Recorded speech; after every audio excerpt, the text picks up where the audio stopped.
지난 영상에서는 기업의 형태 중에서 개인기업, 한명회사, 합자회사, 유한회사, 주식회사에 대해서 알아보았습니다. 이번 영상에서는 협동조합에 대해서 알아보고 공기업과 공사, 공동기업에 대해서 간략히 살펴보도록 하겠습니다. 지금 보시는 기업들은 주식회사가 아니라 모두 협동조합입니다. 라보은행은 네덜란드에서 자산규모 1, 2위를 다투는 다국적 금융협동조합입니다. 여러분들이 잘 알고 있는 프리메라리가의 대표 구단인 FC 바르셀로나도 협동조합입니다. 미국의 선키스트는 미국 캘리포니아주와 애리조나주의 감귤류 재배자들로 구성된 협동조합입니다. 키위하면 떠오르는 제스프리도 뉴질랜드의 키위 농가로 구성된 협동조합입니다.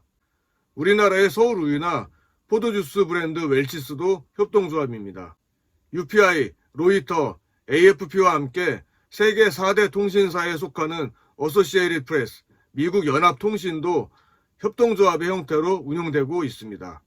이렇게 우리 주위에 전 세계의 많은 사업자들이 협동조합의 형태로 사업을 하고 있습니다. 우리나라에서는 2012년에 협동조합 기본법이 제정되고 시행됨에 따라 지역사회를 중심으로 중소규모의 협동조합이 많이 생겨나고 있는 추세입니다. 협동조합의 시초는 1844년으로 거슬러 올라갑니다.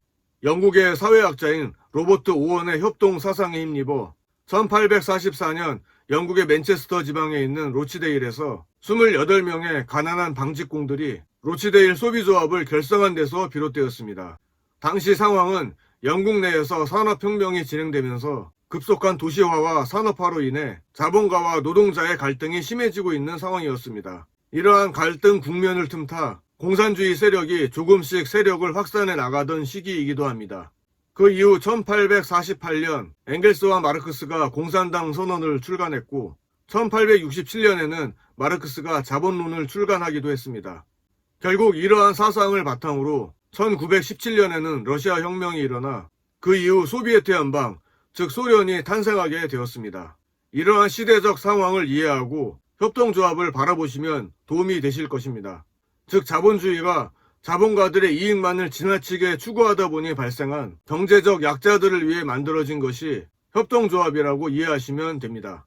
로치데일 협동조합은 2001년 더 코오퍼레이티브로 이름을 변경하고 잘 운영되었는데 아쉬운 점은 2013년에 신용 등급이 투자 부적격 등급으로 강등되었고 결국 인수합병에 필요한 자금을 마련하지 못해 헤지펀드가 주도하는 채권단으로 경영권이 넘어간 상태입니다. 이는 협동조합 자체의 문제라기보다 로치데일의 부실 경영이 문제였다고 보시면 되겠습니다. 국내에 로치데일 협동조합에 관한 책이 출간되어 있으니 참고하시기 바랍니다. 협동조합의 특징에 대해서 좀 더 알아보도록 하겠습니다. 협동조합이란 경제적 약자로서 소비자, 생산자 또는 민간인들이 경제적 약점을 보완하기 위해서 상호 협조와 협동 정신으로 공동 출자하여 조직하는 공동기업의 형태입니다. 영리를 목적으로 하는 기업 형태가 아니며 출자자 자신이 이용하기 위해서 설립한 조직 형태라고 볼 수 있겠습니다. 협동조합의 형태로 지금까지 잘 운영되고 있는 몬드라곤 협동조합에 대해 알아보겠습니다. 몬드라곤 협동조합은 스페인의 협동조합으로 세계 최대 노동자 협동조합입니다. 사회적 경제의 상징으로 꼽히기도 합니다. 몬드라곤 협동조합은 호세 마리아 신부가 1956년에 창립하여 5명으로 시작된 협동조합입니다. 인간의 존엄성, 연대, 노동의 가치, 교육 등을 기치로 내걸고 시작되었습니다. 2014년 기준 스페인 재계서열 7위에 해당되며 정부 지원을 받지 않고 스스로 성장한 협동조합의 대명사로 알려져 있습니다. 2008년 미국발 경제 위기에 많은 세계적 기업들이 경영 위기에 시달리며 비용 절감을 위해 많은 노동자들을 퇴사시킨 데 비해 몬드라곤은 조합원의 고용을 안정적으로 지킬 수 있었습니다. 그 이유는 270여 개의 기업과 협동조합이 서로의 영업이익을 상당 부분 공유하며 운영이 지속되고 있기 때문입니다.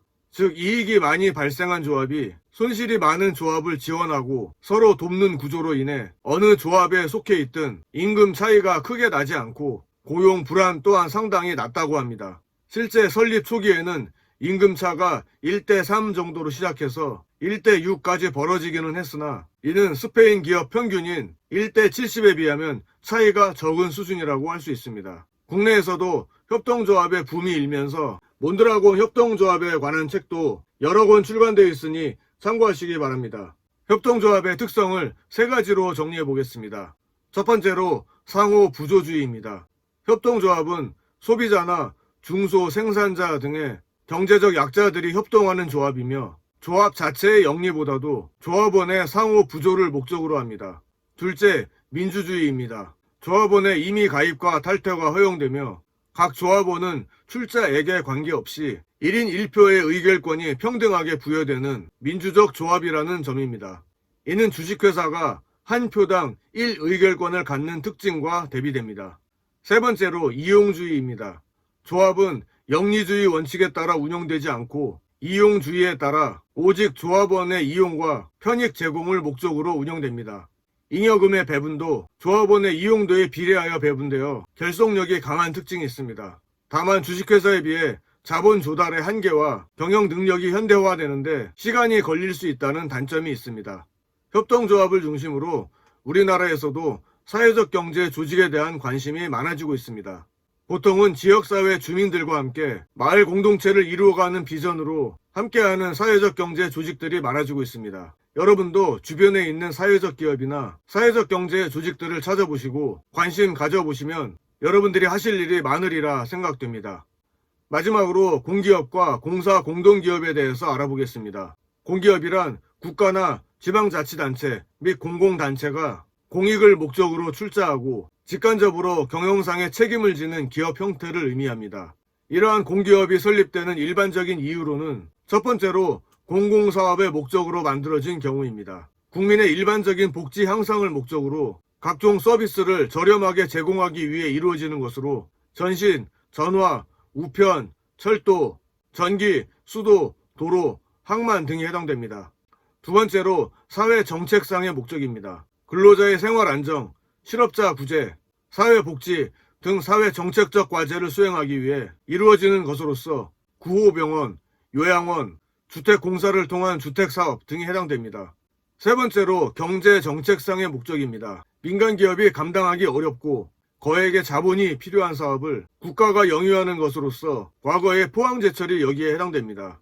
또한 국토개발을 목적으로 하는 경우, 민간기업의 독점을 예방하기 위한 목적으로 운영하는 경우 등이 여기에 해당됩니다. 네 번째로 재정정책상의 목적이 있습니다. 국가나 지방자치단체의 재정 수입을 충당하기 위해서 설립되는 공기업이며 우리나라에서는 과거 담배인삼공사에서 담배나 홍삼 제품을 독점 판매한 사례가 여기에 해당됩니다. 공사 공동기업은 공기업 운영의 주체인 국가 또는 지방자치단체가 민간 사기업과 공동으로 출자하여 운영되는 기업 형태입니다. 경영자는 정부에서 일부를 임명하고 일부는 민간인 또는 민간 출자자로부터 선임하여 기업을 운영합니다. 공기업의 장점인 대규모 자본 조달의 용이성과 사기업의 장점인 경영 능률 향상을 결합한 특징이 있습니다.